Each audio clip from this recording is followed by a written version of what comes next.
ನಮಸ್ತೆ, ನಾನು ನಿಮ್ಮ ಪ್ರೀತಿಯ ಜೋಸೆಫ್ ಲೋಬೋ ಶಂಕರ್ಪುರ. ಪ್ರೀತಿಯ ರೈತ ಮಿತ್ರರೇ, ಇವತ್ತು ನಾನು ವಿಶೇಷವಾಗಿ ಥಾಯ್ ಪಿಂಕ್ ಪೇರಳೆ ಸೀಬೆ ಹಣ್ಣು ಇದರ ಬಗ್ಗೆ ಒಂದು ವಿಶೇಷ ವಿಡಿಯೋವನ್ನು ಮಾಡ್ತಾ ಇದ್ದೇನೆ. ಬನ್ನಿ ಹಾಗಾದರೆ ನೋಡೋಣ ಯಾವ ರೀತಿ ಪೇರಳೆ ಇರ್ತದೆ, ಎಷ್ಟು ಸಮಯದಲ್ಲಿ ಕಾಯಿ ಬರ್ತದೆ ಅಂತ. ಸಾಧಾರಣ ಇಷ್ಟೊಂದು ದೊಡ್ಡ ಸೈಜಿನ ಒಂದು ಗಿಡವನ್ನು ತಾವು 1 ಫೀಟ್ 1 ಅಡಿ ಇರುವಂಥ ಒಂದು ಗಿಡವನ್ನು ನಾಟಿ ಮಾಡಿದರೆ ಕೇವಲ 6 ತಿಂಗಳಲ್ಲಿ ಇದರಲ್ಲಿ ಬೇಗ ಕಾಯಿ ಬರುವಂಥದ್ದು. ಅದೇ ಇದರ ವಿಶೇಷತೆ.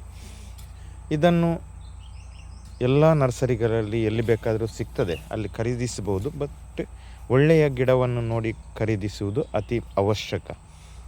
ಥಾಯ್ ಪಿಂಕ್ ಸೀಬೆಯಲ್ಲಿ ತುಂಬ ವೆರೈಟಿಯ ಸೀಬೆಗಳಿವೆ. ಅದರಲ್ಲೂ ಥಾಯ್ ಪಿಂಕ್ ಬೇಗ ಕಾಯಿ ಬರುವಂಥದ್ದು ಮತ್ತು ತುಂಬ ರುಚಿ ಹಾಗೂ ಕ್ರಿಸ್ಪಿ ಹೊಂದಿರುವಂಥ ಹಣ್ಣು. ಇನ್ನೊಂದಿದೆ VNR ಅಂತ, ಅದು ಇದಕ್ಕಿಂತ ಗಾತ್ರ ದೊಡ್ಡದಾಗಿ ಬರ್ತದೆ. ಇದು ಗಾತ್ರ ಸ್ವಲ್ಪ ಸಣ್ಣದು. ಹಾಗೆ ಇದರ ಇನ್ನೊಂದು ವಿಶೇಷತೆ ಏನಂದರೆ ಬೇಗ ಹಾಳಾಗುವುದಿಲ್ಲ. ತುಂಬ ಸಿಹಿ ಇರ್ತದೆ, ಬೇಗ ಹಾಳಾಗುವುದಿಲ್ಲ. 1 ಅಡಿ ಇರುವಂಥ ಒಂದು ಗಿಡವನ್ನು ತಾವು ಒಳ್ಳೆಯ ಸಾವಯವ ಗೊಬ್ಬರ ಹಾಕಿ ನಾಟಿ ಮಾಡಿದಲ್ಲಿ ಕೇವಲ 6 ತಿಂಗಳಿಗೆ ಹೂ ಬಿಟ್ಟು ಕಾಯಿ ಬರ್ತದೆ.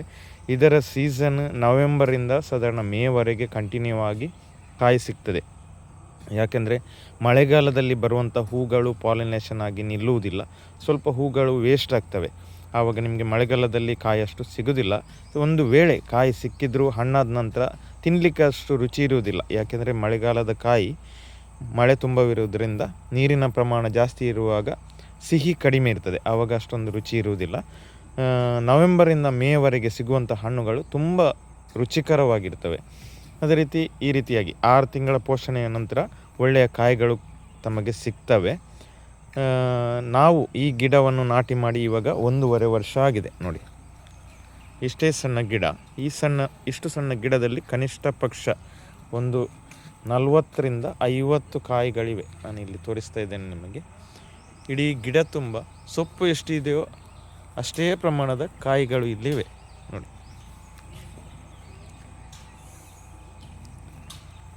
ಇಡೀ ಗಿಡದಲ್ಲಿ ಅಷ್ಟೇ ಪ್ರಮಾಣದ ಕಾಯಿಗಳಿವೆ. ಇಲ್ಲಿ ನಾನು ಮೊದಲೇ ಒಂದು ಹಣ್ಣನ್ನು ಕೊಯ್ದಿಟ್ಟಿದ್ದೇನೆ, ತಮಗೆ ಈಗ ತೋರಿಸ್ತೇನೆ ನೋಡಿ.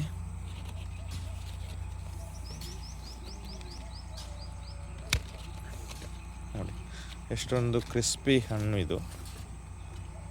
ಇನ್ನೂ ಹಣ್ಣಾಗಲಿಲ್ಲ. ನಾನು ಕಾಯನ್ನೇ ಜಸ್ಟ್ ನಿಮಗೆ ತೋರಿಸೋದಕ್ಕೋಸ್ಕರ ಕಟ್ ಮಾಡಿದ್ದೇನೆ. ಹಣ್ಣಾದ ನಂತರ ಇದು ಒಳಗಡೆ ಪಿಂಕ್ ಕಲರಿಗೆ ಬರುತ್ತೆ. ವೈಟ್ ಇರೋದಿಲ್ಲ, ಪಿಂಕ್ ಆಗಿ ಬರ್ತದೆ. ಹಣ್ಣು ಒಳ್ಳೆಯ ಸಾವಯವ ಗೊಬ್ಬರ ಹಾಕಿ ಬಲಿತರೆ ಒಂದು ಹಣ್ಣು ಸಾಧಾರಣ ಒಂದು 300ರಿಂದ 400 ಗ್ರಾಮ್ವರೆಗೆ ತೂಕಕ್ಕೆ ಬರ್ತದೆ. ಇಲ್ಲಿ ನೋಡಿ, ಫುಲ್ಲು ಒಂದು ಮುಷ್ಟಿ ಹೊಂದಿರುವಂಥ ಹಣ್ಣು ತಮಗೆ ಬರ್ತದೆ.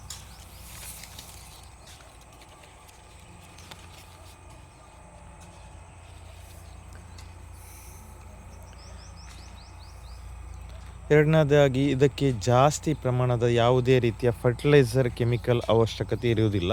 ಇದಕ್ಕೆ ಕೀಟಬಾಧೆ ಅಂದರೆ ಬಿಳಿ ನುಸಿ, ಇದೊಂದು ಸಮಸ್ಯೆ ಬಿಟ್ಟರೆ ಬೇರೆ ಯಾವುದು ಕಾಯಿಲೆಗಳು ಇದಕ್ಕೆ ಬರೋದಿಲ್ಲ. ಬಿಳಿ ನುಸಿಗೆ ತಾವು ನೀಮ್ ಆಯಿಲ್ ಅಥವಾ ಕಹಿಬೇವಿನ ಎಣ್ಣೆಯನ್ನು ಸ್ಪ್ರೇ ಕೊಡಬಹುದು, ಅದರಲ್ಲಿ ಕಂಟ್ರೋಲಿಗೆ ಬರ್ತದೆ.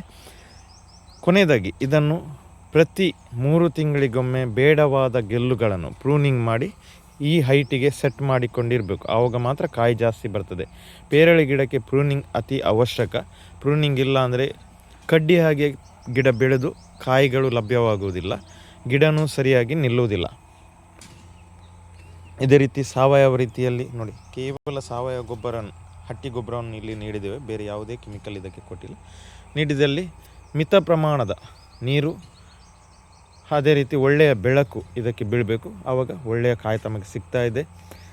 ಇದೇ ರೀತಿ ಪ್ರತಿಯೊಬ್ಬರು ಒಳ್ಳೆಯ ಹಣ್ಣುಗಳನ್ನು ಮನೆಯಲ್ಲೇ ಬೆಳೆಸಿರಿ ಹಾಗೂ ಯಾವುದೇ ಕೆಮಿಕಲ್ ಇಲ್ಲದ ಹಣ್ಣುಗಳನ್ನು ತಾವು ಸೇವಿಸಿರಿ ಅಂತ ಹೇಳುತ್ತಾ ಇವತ್ತಿನ ಈ ವಿಡಿಯೋವನ್ನು ಮುಗಿಸ್ತೇನೆ. ಧನ್ಯವಾದಗಳು. ಜೋಸೆಫ್ ಲೋಬೋ ಶಂಕರ್ಪುರ.